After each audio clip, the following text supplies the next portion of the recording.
শুভ দুপুর। আজকে রবিবারের বাজার, আজকে খাওয়া দাওয়া কি হবে অ্যারেঞ্জমেন্টটা দেখতে হবে তো। চলুন বন্ধুরা আজকে দেখিয়ে দিই কি রান্না বাড়া করেছি আজকে।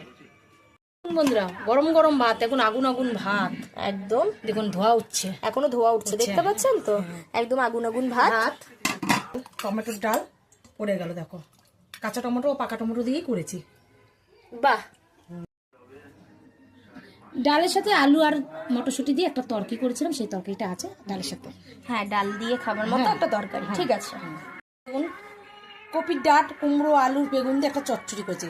আচ্ছা, ওই যে ফুলকপির ডাঁটা দিয়ে কুমড়ো দিয়ে আলু দিয়ে একটা পাঁচমিশালি তরকারি বলতে পারেন আপনারা, এটা কি করেছি। হ্যাঁ, হলো। এর মধ্যে রবিবারের বাজারে ঢেলা মাছ, দেখুন ঢেলা মাছ দিয়ে অনেকে ফুলকপি আর আলু দিয়ে করেছে, অনেকে বেগুন ঠেগুন দিয়ে করে। আজকে আমি ফুলকপি দিয়ে, আলু দিয়ে, টমেটো দিয়ে ঢেলা মাছ করেছি, মানে একটু অন্যরকম ভাবে করেছি। অনেকে তো দিয়ে করে, তোমার বেগুন দিয়ে করে, আজকে আমি এই দিয়ে করেছি। হ্যাঁ, যেহেতু ঢেলা মাছটা একটু টেস্টি মাছ, তো এইটা যে কোনো কিছু সবজি দিয়ে খেলেই ভীষণ টেস্টি লাগে। বাট বেগুন কালো জিরে দিয়ে একটু বেশি ভালো লাগে। বাট আমার মা আজকে একটু অন্যরকম ভাবে টমেটো, ধনেপাতা আর ফুলকপি দিয়ে করেছে, তো এটা আলুও দিয়েছে, তো একেবারে খারাপ লাগে না, ভালোই লাগে খেতে। তো আপনারা অবশ্যই বাড়িতে বানিয়ে খাবেন, খেয়ে আমাদেরকে জানাবেন কেমন লাগে আপনাদের। তা ঠিক আছে, আমাদের ভিডিও আপনাদের কেমন লাগে সেটা কিন্তু অবশ্যই জানাতে ভুলবেন না। আজ এইটুকুই, টাটা।